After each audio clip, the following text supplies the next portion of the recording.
Bismillahirrahmanirrahim. Assalamualaikum warahmatullahi wabarakatuh. Alhamdulillah. Wassalatu wassalamu ala sayyidina Rasulillah Sayyidina wa maulana Muhammad bin Abdullah wa ala alihi wa sahbihi wa man walah. Wala hawla wala quwwata illa billah, amma ba'du. Yang kami muliakan para habaib, para kiai, para asatidz, tokoh masyarakat, sesepuh bini sepuh yang hadir, yang kami hormati bapak-bapak dari kepolisian atau TNI yang hadir, hadirin hadirat sekalian, jamaah yang dirahmati Allah Subhanahu wa taala. Wabil khusus guru kita Kiai Haji Abdul Syakur, yang mudah-mudahan beliau tetap diberi sehat wal afiat oleh Allah, amin. Juga akhina Sayyid Abdullah. Mudah-mudahan semua guru-guru kita, para ulama kita diberikan panjang umur oleh Allah Subhanahu wa taala, sehat wal afiat, dapat terus membimbing kita ke jalan yang diridhai oleh Allah Subhanahu wa taala. Amin ya rabbal alamin. Para rawuh, hadirin hadirat yang dirahmati Allah. Malam ini alhamdulillah kita tepat berada malam 1 Rabiul Awal 1445 Hijriah, atau biasa kita sebut dengan bulan Maulid. Alhamdulillah, berarti malam ini kula panjenengan mengawali kedatangan bulan Maulid ini dengan acara peringatan Maulid Nabi. Kita memulai datangnya bulan Maulid, bulan kelahiran Rasulullah, dengan kita bersama-sama mengagungkan, memuliakan Rasulullah sallallahu alaihi wasallam. Sehingga harapan kita para rawuh, mugi-mugi barokahnya majelis maulid, majelis salawat ini, insyaallah Kanjeng Nabi Muhammad senang kepada kita, Kanjeng Nabi Muhammad ridho kepada kita, dan besok di hari kiamat beliau akan mencari kita. Para rawuh, dengarkan baik-baik. Kalau besok hari kiamat kita pasti mencari Nabi Muhammad, pasti itu. Bukan hanya kita, tapi seluruh umat akan mencari Nabi Muhammad SAW. Kenapa? Karena hanya beliaulah yang dapat menenangkan keadaan mahsyar. Karena hanya beliaulah yang dapat meringankan keadaan mahsyar saat itu yang sangat menakutkan.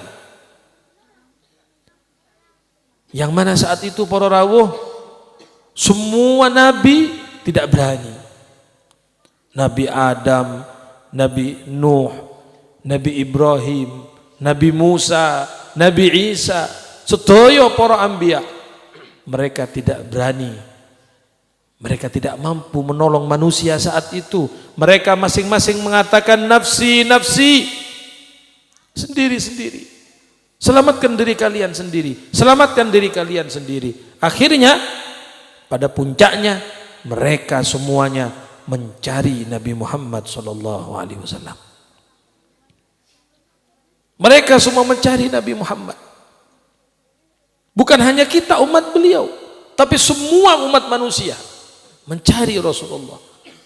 Maka ketika mereka mendapati beliau, menemukan beliau sallallahu alaihi wasallam, lalu mereka mengatakan, ya Rasulullah, anta habibullah. Ya Rasulullah, panjenengan adalah kekasih Allah Subhanahu wa taala. Ala tara ma nahnu fi. Tidakkah panjenengan melihat keadaan kami ini ya Rasulullah? Kami takut.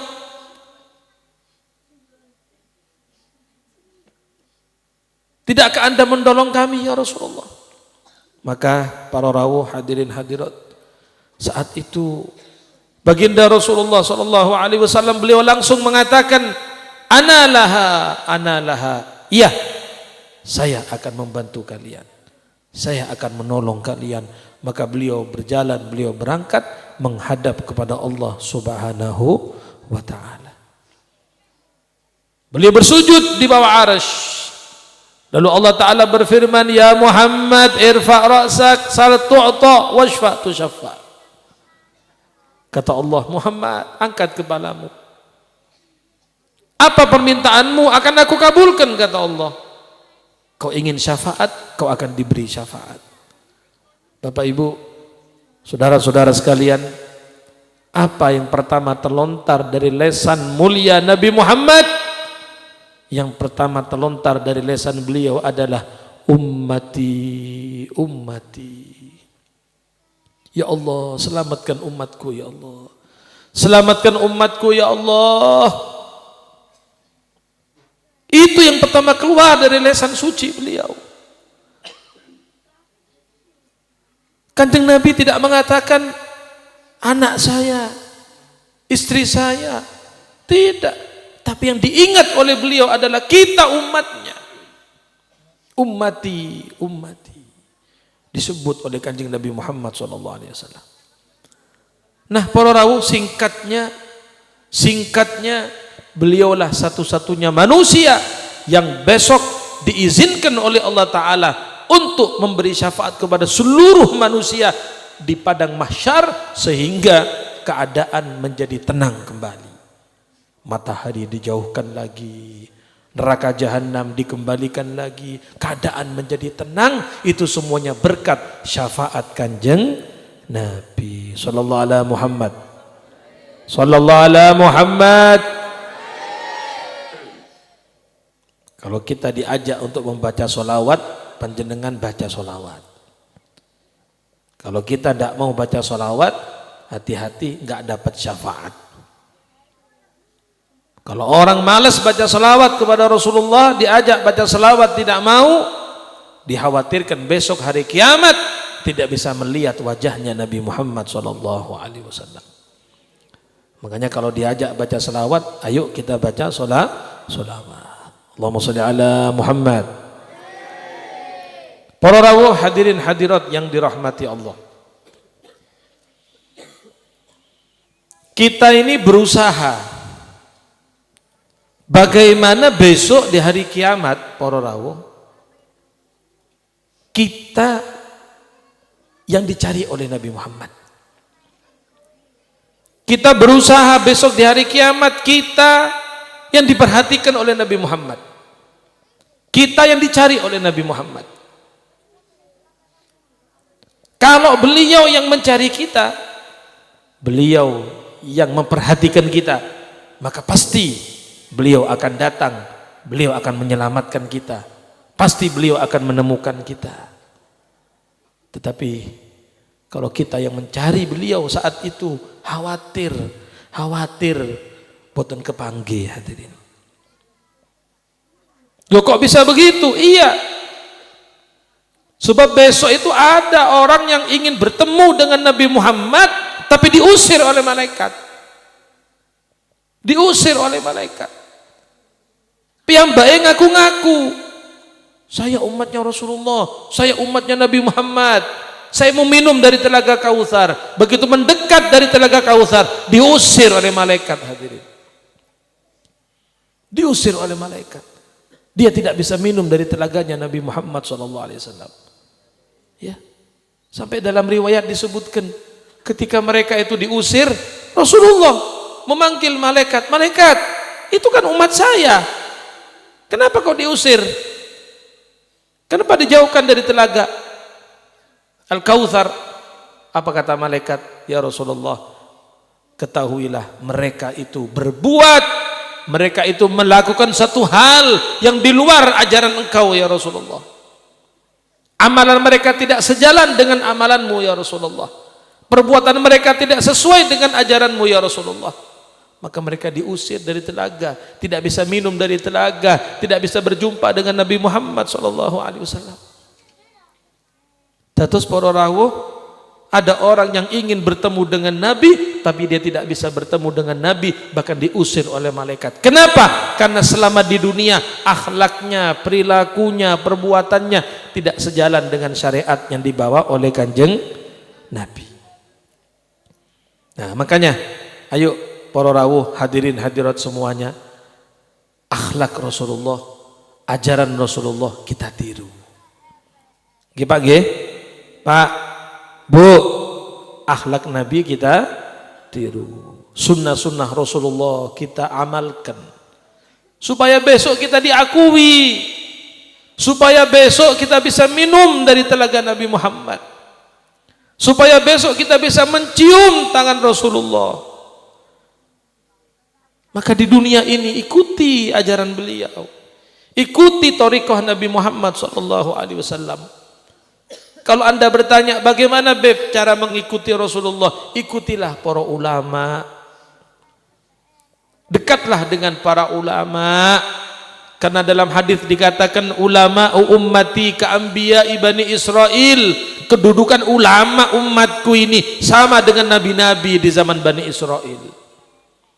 Pangkat kedudukan para ulama itu sama dengan nabi-nabi di zaman Bani Israel. Bahkan beliau mengatakan al-ulama warathatul anbiya. Para ulama itulah para kiai, para ulama itu pewaris-pewaris Nabi. Bahkan ada yang mengatakan man a'anal ulama faqad a'anal anbiya. Sinten tiyang niku sing seneng bantu ulama, bantu pesantren, bantu madrasah, membantu majelis-majelis ta'lim, membantu ulama, khidmat kepada ulama, maka dia telah membantu para nabi.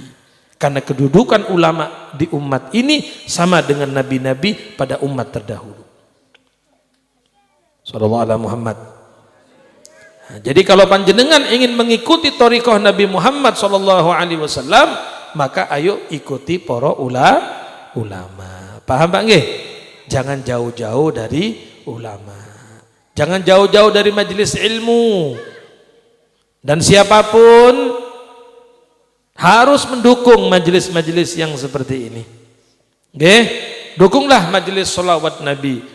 Dukunglah majelis-majelis ilmu semacam ini, sebab majelis seperti inilah yang mampu menolak turunnya bala. Yang mampu menolak turunnya musibah adalah majelis yang seperti ini. Ngapunten para rawuh, Malang Raya ini Masya Allah banyak acara-acara yang kadang-kadang mengundang murkanya Allah. Saya harus ngomong ini, saya harus bicara terus terang. Banyak acara-acara yang di situ ikhtilat, perempuan setengah telanjang menampakkan auratnya, dilihat oleh laki-laki, ketawa-ketawa, bersenang-senang. Apa itu bukan maksiat? Apa itu bukan kemungkaran? Joget-joget, orkes-orkesan. Itu yang mendatangkan bala, hadirin. Itu yang mendatangkan gempa bumi. Itu yang mendatangkan banjir. Saya itu. Bukan saya yang mengatakan, tapi Al-Quran. Allah subhanahu wa ta'ala berfirman, wa ma asabakum min musibatin fabima kasabat aydikum. Dhaharal fasadu fil barri wal bahri bima kasabat aydin nas. Kata Allah Ta'ala, tampak kerusakan di daratan maupun di lautan karena ulah tangan manusia. Dan tidaklah turun musibah kepada kalian, kata Allah, kecuali karena ulah kalian sendiri. Kenapa? Terlalu banyak maksiat, terlalu banyak kemungkaran, terlalu banyak perempuan-perempuan yang buka aurat, yang telanjang. Caestu. Makanya ini majelis seperti ini pengimbang, hadirin. Nggih, ini pengimbang ini.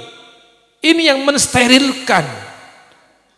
Maka inilah yang mestinya didukung, ini yang mestinya dijaga, ini yang mestinya dirawat. Masya Allah. Dan saya yakin Malang Raya ini masih banyak para kiai, para ulama yang istiqomah. Masih banyak majelis-majelis yang baik, majelis selawat, majelis ta'lim, Masya Allah. mungkin satu Malang Raya ratusan ada majelis maulid, ada majelis ta'lim. Alhamdulillah. Itu yang bisa mengimbangi. Saestu. Kalau kita bicara terus terang, mungkin malam ini di tempat yang lain, di saat yang sama ada orang yang mabuk. Di tempat lain, di waktu yang sama, mungkin ada orang yang melakukan perzinaan. Mungkin malam ini di tempat yang lain ada orang yang melakukan perjudian, melakukan kemaksiatan. Tetapi panjenengan duduk di sini dari awal sampai akhir, panjenengan sabar, baca solawat, berzikir bersama-sama, maka barokahnya panjenengan inilah bala tidak diturunkan oleh Allah Subhanahu wa ta'ala. Maka rawatlah majelis-majelis seperti ini. Nggih, ayo didukung para ulama, para kiai, para ustadz, didukung. Sebab nanti seperti dalam riwayat akan datang satu zaman di mana ulama sudah tidak ada, hadirin. Ulama satu persatu dipanggil oleh Allah. Kiai fulan meninggal, ustadz fulan meninggal, habib fulan meninggal, terus satu-satu meninggal, sehingga tidak ada di muka bumi ini satupun orang alim, tidak ada. Tidak ada lagi ustadz, boten-boten kiai, sampai bingung ya apa iki? Golek kiai di endi? Mau cari ustadz di mana? Mau minta fatwa kepada siapa? Sudah tidak ada ulama saat itu, hadirin. Habis, meninggal semuanya. Sehingga dalam hadis Nabi mengatakan orang awam kemudian menjadikan orang bodoh sebagai ulama. Orang bodoh dipakaikan baju ulama, ilmunya tidak ada. Fa'aftau bighairi ilmin, sehingga dia berfatwa tanpa ilmu. Fadallu wa adallu, akhirnya sesat menyesatkan. Itu zaman akan terjadi. Nah, makanya alhamdulillah kulo panjenengan ini masih berada di zaman yang banyak ulama. Nggih napa nggih? Tasik wonten Yai Abdus Syakur. Kita doakan beliau panjang umur, nggih. Nggih. Masih banyak guru-guru kita, para kiai-kiai kita, itu sampean dongakno panjang umur. Beliau-beliau itu seperti paku bumi, hadirin. Paku bumi. Gunung itu pakunya bumi. Kalau tidak ada gunung, bumi ini goncang, hancur. Begitu juga keberadaan ulama, keberadaan orang soleh itu paku bumi. Kalau tidak ada beliau-beliau, hancur. Laula salihun lahalakat talihun, walaulal ulama lasaran nasu kulluhum kal bahaim. Kata Imam Hasan Al-Basri radhiyallahu anhu, beliau mengatakan apa? Laula salihun, kalau enggak ada orang-orang soleh di sekitar kita, kalau enggak ada orang-orang soleh, enggak ada orang tua yang berangkat sebelum subuh ke masjid, kalau enggak ada orang-orang tua yang senang baca Quran itu, walaupun sepuh tetap baca Quran, kalau enggak ada mereka orang-orang tua yang serket tahajud qiyamul lail, maka orang-orang yang toleh, orang-orang yang ahli maksiat sudah dari dulu dibinasakan oleh Allah. Oke. Kalau enggak ada beliau-beliau tuh yang tua-tua, yang buka masjid jam 3, yang tahajud di masjid jam 3 malam, yang suka baca wirid, yang suka baca zikir, kalau enggak ada beliau-beliau sudah dari dulu dihancurkan oleh Allah. Habis semuanya itu orang-orangnya ahli maksiat itu. Kalau tidak ada orang soleh. Walaulal ulama lasaran nas kulluhum kal bahaim. Nah, kalau tidak ada ulama, tidak ada para kiai, tidak ada guru-guru kita, maka manusia semuanya akan jadi seperti binatang. Na'udzubillahi min dzalik. Makanya beruntunglah panjenengan, bapak-bapak, ibu-ibu, wali santri yang anaknya belajar di pondok, belajar di madrasah, anaknya belajar Al-Quran, sampai anaknya hatam Al-Quran, sampai anaknya hafal Al-Quran. Masya Allah. Ya bakhtukum, beruntung panjenengan. Saestu bu, pak, beruntung panjenengan kalau punya anak hafal Quran, punya anak ahli Al-Quran. Saya mau menutup dengan satu cerita. Ini sudah jam 10:30 lewat soalnya. Ada satu cerita para rawuh. Seorang laki-laki meninggal dunia. Nggih. laki-laki yang tidak terlalu tua, masih muda, meninggal dunia. Dia meninggalkan anak yang masih kecil-kecil. Nah, orang yang meninggal ini, dengarkan, rupanya dia ini suka berbuat satu hal yang kurang baik lah, sehingga dikubur diazab. Jadi orang yang meninggal ini dikuburnya diazab, disiksa, disiksa. Lah kuburan itu hadirin, itu katanya seperti sel, kata loh, kayak di penjara kan ada sel-selnya ya, sel 1, sel 2. Ya. Jadi yang dikubur di sebelah ini itu mendengar sebelahnya. Yang sebelah ini mendengar lagi sebelahnya, kayak sel-sel itu sudah. Sel 1, sel 2, sel 3. Nah, orang muda yang meninggal itu diazab, disiksa, disiksa. Yang sebelahnya dengar. Begitu dipentung, jerit, aduh, tolong, jerit-jerit. Yang sebelahnya kan dengar itu. Ya kayak sampean lek tonggoan lah mesti krungu Pak, nggih. Tonggone tukaran mbek bojone lak krungu sampean, nggih. Ya. Dia dengar sebelahnya disiksa itu. Dia dengar sebelahnya diazab. Itu berjalan beberapa waktu, nggih. Sampai suatu hari, dengarkan Bapak Ibu, adik-adik, dengarkan dulu, tidak usah bicara dulu. Sampai pada satu hari, tidak ada suara itu. Ya kayak ini, tenang suaranya ya. Tenang, loh. Katanya yang sebelah kok tuh nggak ada nih sepi. Biasanya diadab jerit-jerit, teriak-teriak, ini kok sepi rupanya. Wis diangkat adabnya rupanya ini. Sudah tenang. Maka dia nanya sebelahnya, halo bro, apa? Kok tuh nggak ada yang sepi? Karena suara, alhamdulillah. Tadi nih adab saya diangkat oleh Allah. Masya Allah. Adab saya diangkat. Makanya saya alhamdulillah aman saya. Pray, gak diadab. Maka ditanya, loh berkat apa ini kamu? Karena apa kamu kok diangkat adabnya oleh Allah? Dengarkan ya sampai selesai. Dia cerita, begini Pak, tadi itu malaikat ngomong sama saya. Malaikat mengabarkan kepada saya, Fulan, anak kamu yang kecil, yang TK itu sekarang masuk TPQ, diantar sama istri kamu ke TPQ dan mulai ngaji. Loh, kita kan tahu ya di mana-mana itu mulai ngaji lah. Iqra jilid 1 dulu, ya kan? Aba, ba'a, kan begitu. Tapi karena anaknya yang kecil sudah mulai ngaji, masih aba, ba'a, ata dan seterusnya, maka Allah mengangkat adabnya orang tua tadi itu. Paham Pak? Paham atau paham? Berkat anaknya mulai belajar Al-Quran, mulai TK, anaknya mulai belajar Al-Quran. Allah senang dengan anak itu, maka orang tuanya yang diadab, diangkat adabnya oleh Allah Subhanahu wa ta'ala. Nah sekarang sampai pikirkan, bagaimana kalau anak kita belajar Quran, penghafal Al-Quran, menjadi ahli Al-Quran, tidak mungkin diadab sampai dikubur hadirin.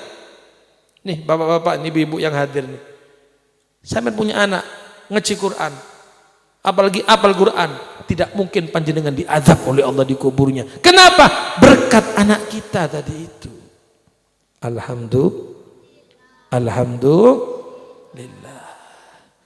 Makanya betul tadi Romo Yai Abdul Syakur mengatakan yang paling penting harus kita utamakan adalah pendidikan agama, pendidikan Al-Quran anak-anak kita. Bukan saya meremehkan pendidikan umum, buatan. Tidak boleh meremehkan pendidikan umum, tidak boleh. Tetapi pendidikan agama, pendidikan syariat itu yang lebih utama. Dan kalau anak kita sudah belajar Al-Quran, belajar saja Al-Quran, Anda sudah dapat pahala dari Allah Subhanahu wa ta'ala. Ketika anak kita yang belum balik tadi baca Quran, maka orang tuanya dapat kiriman pahala. Ketika anak kita sholat yang masih kecil belum balik tapi dia sudah bisa sholat, maka pahalanya dikirimkan kepada orang tuanya. Alhamdulillah. Paham Bu nggih?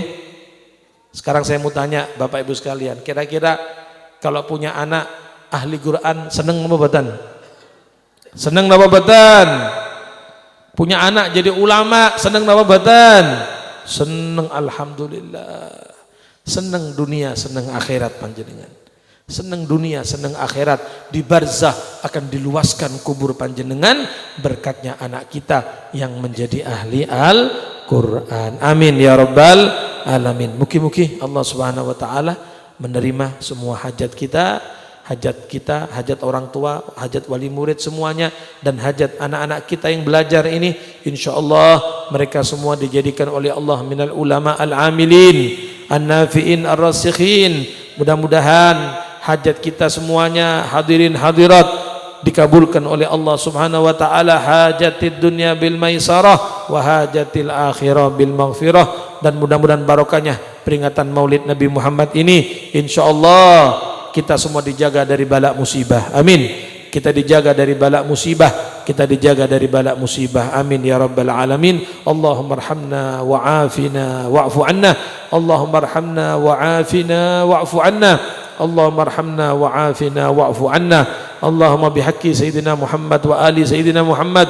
Allahumma adfa'anna al-waba wal ghala wal fitan wal mihan wal baliyat ma dhahara minha wa ma batan. Allahumma rabbi wafiqna ala ma yurdik warzuqna at-taqwa li'alla na'sik. Rabbana atina fid dunya hasanah wa fil akhirati hasanah wa qina adzaban nar. Wa sallallahu ala sayyidina Muhammadin wa ala alihi wa sahbihi wasallam. Walhamdulillahi rabbil alamin. Bisirril Fatihah.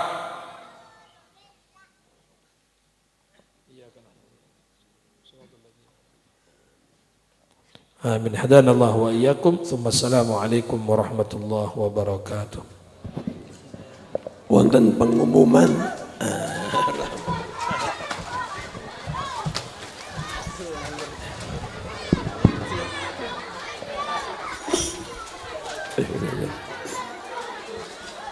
sekaligus undangan kagem para Bapak Ibu sedaya, insyaallah benjang Ahad Kliwon pagi tanggal 15 Maulid